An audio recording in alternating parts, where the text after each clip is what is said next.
Morning, क्या हाल चाल। देखिए, कल हमने डिस्कशन किया था diffusion in gases.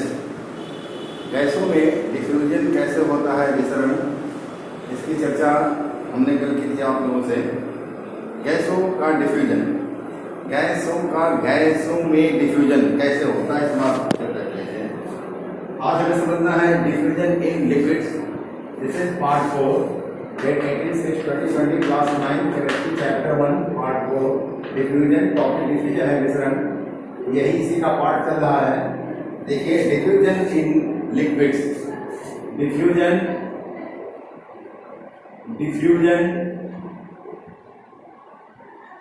In liquids के डिफ्यूजन के बारे में पढ़ना है ना। द्रव में डिफ्यूजन कैसे होगा actually in liquids.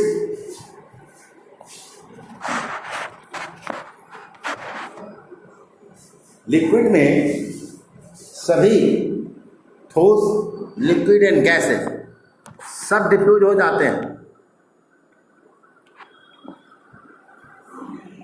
Solid, liquids and gases all diffuse in solids, liquids and gases, all diffuse in liquids। हमें देखना है डिफ्यूजन इन लिक्विड्स। तो हमको इस बात को समझना है, क्या यहाँ जानना है कि diffusion in liquids is slower than that in gas. गैसों में जितना फास्ट डिफ्यूजन होता है, लिक्विड में उतना फास्ट नहीं होता है, स्लो होता है। ऐसा क्यों होता है? Why? This is because the particles in liquids का जो पार्टिकल है वो गैसियस पार्टिकल्स के बनस्पत धीरे धीरे, मतलब स्लोली मूव करता है। Liquid particles move slowly as compare to the particles of gases particles के बनस्पत धीरे धीरे मूव करता है। अब कुछ एग्जाम्पल को देखना है। We have to discuss about some examples of diffusion in liquids। देखिए, पहली बात तो यह समझ में आई कि diffusion in liquids is slower than that in gases, जिसको कि हमको लिखना है। तो लिखेंगे पॉइंट्स में, नोट्स के पॉइंट पे लिखेंगे। क्या लिखेंगे? डिफ्यूजन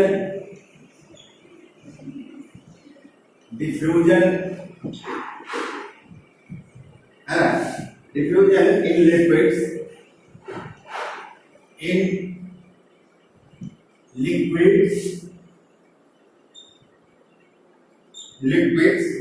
is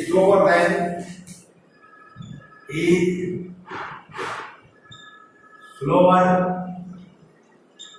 than है ना that of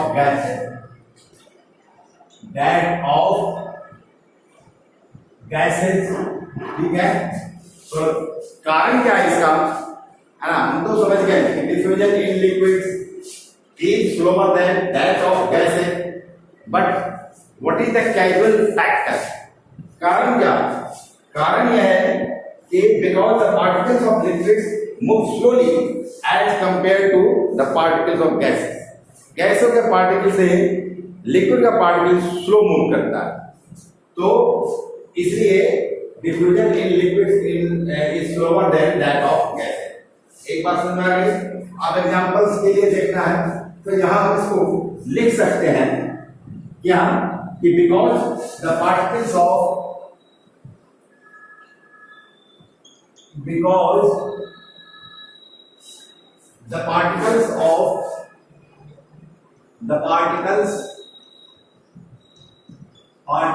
of liquids move slowly, है ना, धीरे धीरे मूव करता है, move slowly as compare to the particles of gases, as compared to the particles of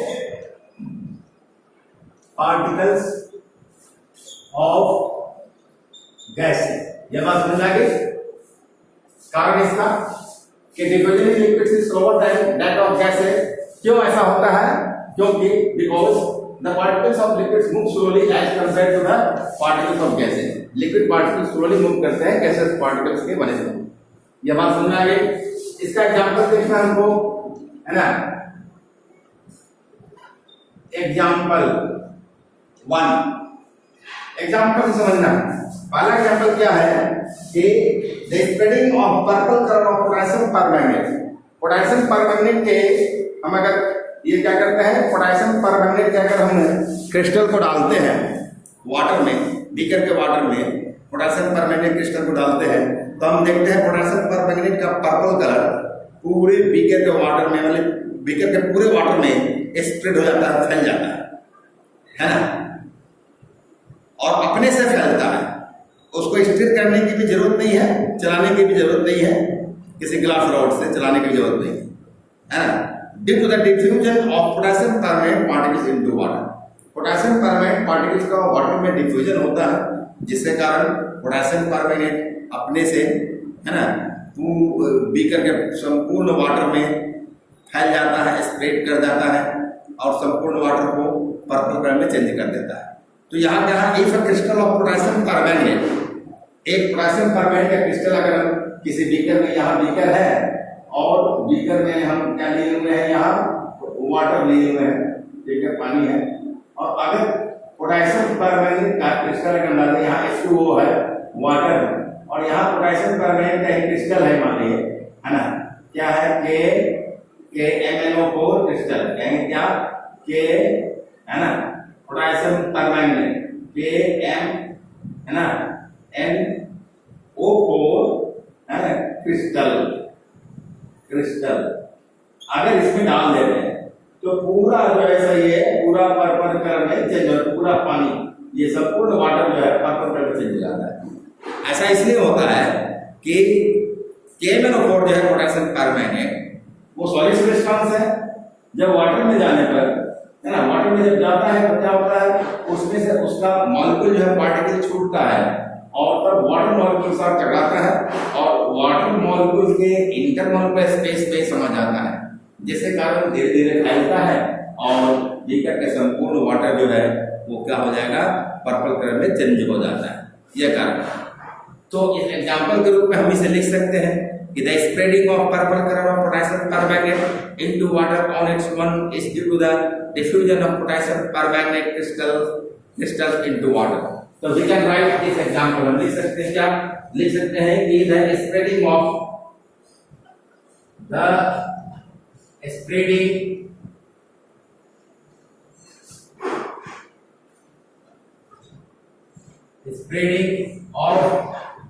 potassium permanganate, potassium permanganate crystal है ना, पोटेशियम, है ना, परमैंगनेट,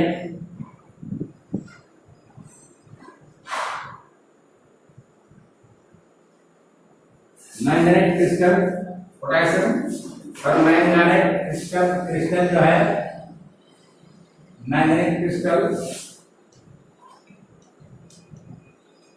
इन वाटर, है ना, पूरे पानी में फैल जाता है ना, into water on its own, into water लिखिए, इनटू वाटर ऑन इट्स, है ना, ऑन इट्स ओन, अपने से पूरे वाटर में फैल जाता है ना, is due to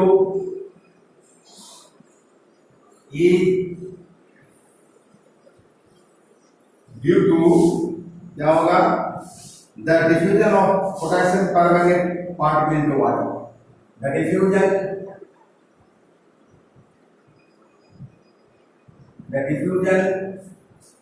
of KMnO4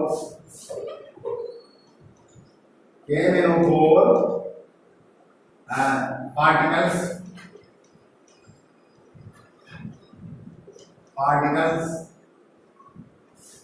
into H2O, water, क्या हुआ यहाँ हमने देखा कि the spreading of potassium permanent crystal into water on its own is due to the diffusion of KMnO4 particle into H2O। ये हमने देखा, ठीक है। उसके बाद है क्या कि कॉपर सल्फेट होता है एक सबस्टेंस, कॉपर सल्फेट। तो यहाँ कहता है कि अगर कॉपर सल्फेट का एक ये क्रिस्टल जो है, हम कॉपर सल्फेट का क्रिस्टल डालते हैं वाटर बीकर के वाटर के बॉटम में, then the blue colour of copper sulphate, ये ब्लू विट्रॉल इसको कहते हैं, ब्लू कलर का होता है, ये पूरे पानी में फैल जाता है। The blue colour of copper sulphate spreads into the whole water slowly, है ना। The spreading of blue colour of copper sulphate into water on its own is due to the diffusion of copper sulphate particles into water. वही बात है, यहाँ भी वही बात है ना। तो यहाँ भी कॉपर सल्फेट का क्रिस्टल वाटर में इस तरह से होता है ना। तो हम लिख सकते हैं, है ना, द सेम वे, है ना, कॉपर सल्फेट क्रिस्टल क्या होता है, स्प्लिट्स, है ना, into water on its own. हम लिख सकते हैं कि बाय द सेम वे, है ना। ये एग्जांपल 2 है, नंबर 2 में लिखेंगे by the same way, same way as in example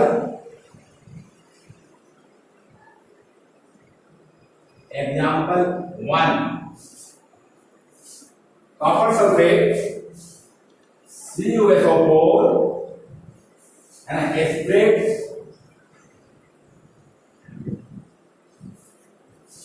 into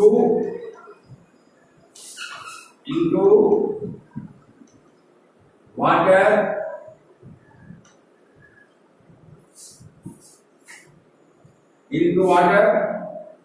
on its own।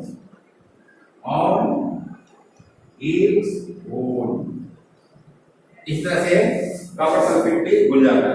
यहाँ पे कॉपर सल्फेट दिया तो कॉपर सल्फेट क्रिस्टल, मान लिया कॉपर सल्फेट क्रिस्टल है भाई, इस तरह से, है ना, CuSO4 क्रिस्टल है। ये कॉपर सल्फेट का ब्लू कलर पूरे बीकर के पूरे वाटर को क्या करेगा, ये रंगीन कर देगा, ब्लू कलर कर देगा। तो ये दूसरा एग्जांपल है। तीसरा एग्जांपल क्या है यहाँ पर, कि a drop of ink, when we put a drop of ink in water, second beaker, तो बीकर वाटर में अगर ड्रॉप ऑफ इंक डालते हैं तो we observe that this drop of ink spreads in the beaker water and it makes blue colour, है ना, blue drop of ink है तो blue colour of whole water of the beaker, है ना।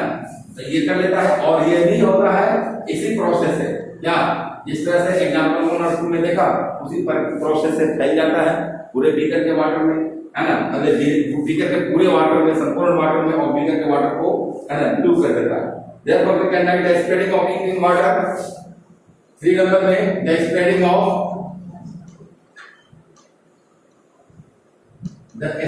of ink into water on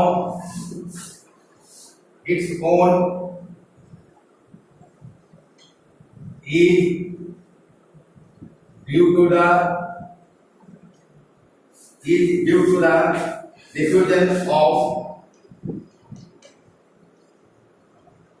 diffusion of ink particles into water। यहाँ ये होता है, ऐसा हम देखते हैं। ये भी इसी कारण डिफ्यूजन होता है, मतलब कि यहाँ ये तीनों कैसे कि क्या है, वाटर लिक्विड है और इसमें डिफ्यूजन हो रहा है किसका, वो लिक्विड में सॉलिड का। एग्जांपल 1 में KMnO4 क्या है, KMnO4 ये क्रिस्टल जो है वो सॉलिड सब्सटेंस है, तो लिक्विड में सॉलिड था। यहाँ CuSO4 भी सॉलिड क्रिस्टल है, लिक्विड में सॉलिड था। यहाँ इंक जो है वो क्या है, इंक आपको ये ड्रॉप ऑफ इंक वो लिक्विड सब्सटेंस है, तो वो हो गया लिक्विड में लिक्विड का। अगर इंक का, ब्लू इंक का, अगर हम ये टैबलेट जो होता है वो अगर डालते हैं तो भी उसका ब्लू कलर फैलता है। पर लिक्विड इंक का जो हम ड्रॉप डालेंगे वो जितना जल्दी फैलेगा उससे थोड़ा स्लो फैलेगा, स्प्रेड होगा, है ना, ब्लू इंक का ये टैबलेट बीकर के वाटर में, और बीकर के संपूर्ण वाटर को ब्लू कर देगा। यहाँ भी वही बात है। तो the particles of ink into water on its own is due to the diffusion of ink particles into water, है ना। इतनी बात हमने हमारे समझ में आ गई कि यह बात है। आगे फिर इसमें समझना है हमको क्या कि आप देखिए यहाँ पर कि the gases like carbon dioxide oxygen, क्या दो गैसेज हैं। गैसेज यहाँ पर क्या है 4 नंबर में, गैसेज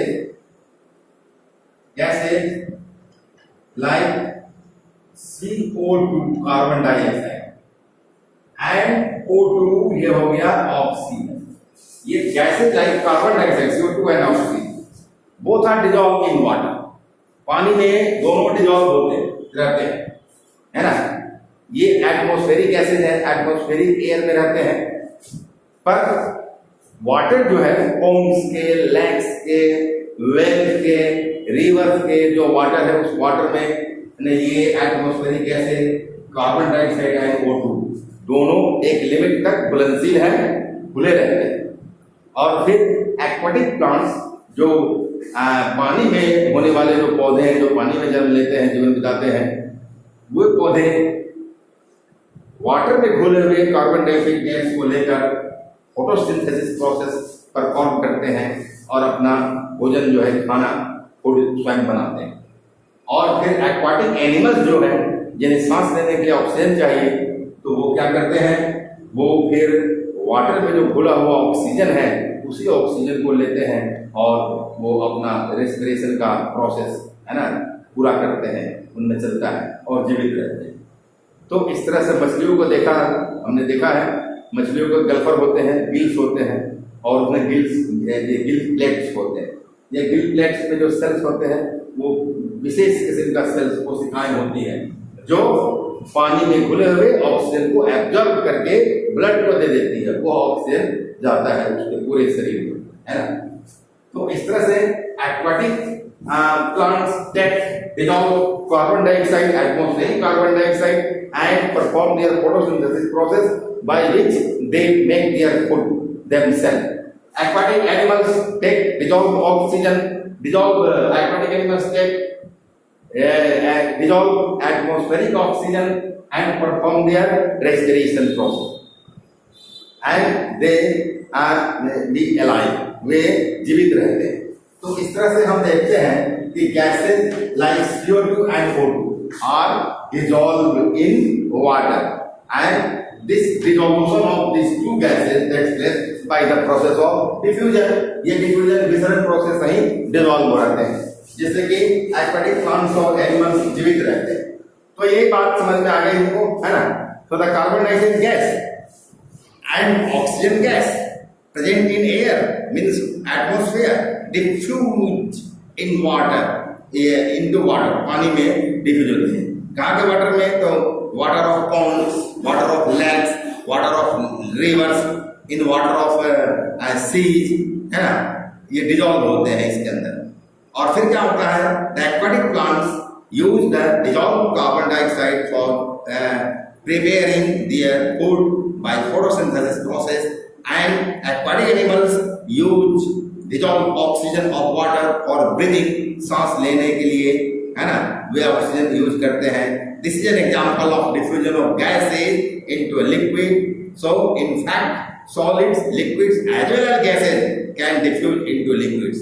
सॉलिड, लिक्विड और गैसेज सभी डिफ्यूज हो सकते हैं लिक्विड के अंदर, but the rate of diffusion in liquids is much faster than that in solids. लेकिन रेट ऑफ डिफ्यूजन जो होता है लिक्विड में, वो सॉलिड में diffusion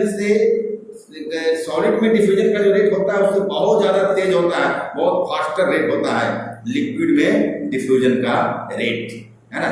because the particles in a liquid, है ना, move much more freely. Liquid particle बहुत तेजी से, बहुत अधिक फ्रीली मूव करते रहते हैं and have greater spaces between them, और उनके बीच में इंटरमॉलिक्यूलर स्पेसेस भी काफ़ी ज़्यादा रहता है ना। ये क्या कहते हैं कि सॉलिड पार्टिकल्स के इंटरमॉलिक्यूलर स्पेसेस के तुलना में, इसलिए लिक्विड पार्टिकल जो है वो उसका जो डिफ्यूजन होता है वो काफ़ी फास्टर होता है ना। इस तरह से हम इस बात को समझे। इसमें हम इसको पूरा कर देते हैं क्या कि the gases like CO2 and O2 दोनों जो है प्रेजेंट इन एयर है ना, क्या था, diffuse into water. Present in air,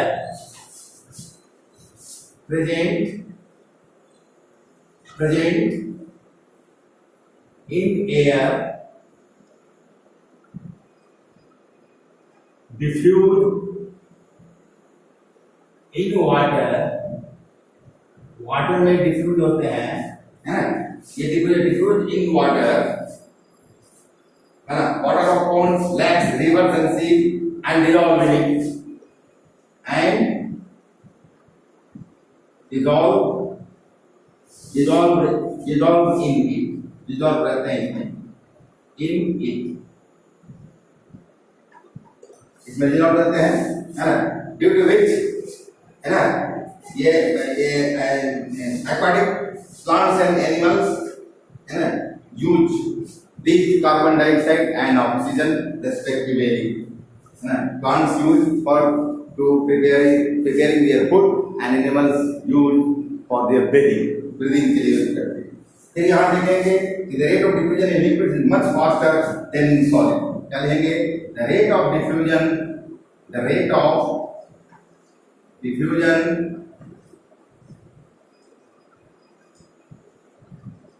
of liquids या in liquid में जो diffusion होता है वो बहुत तेजी में होता है सॉलिड में diffusion के बनस्पत, सॉलिड में diffusion के तुलना में बहुत फास्ट होता है। in liquids is much faster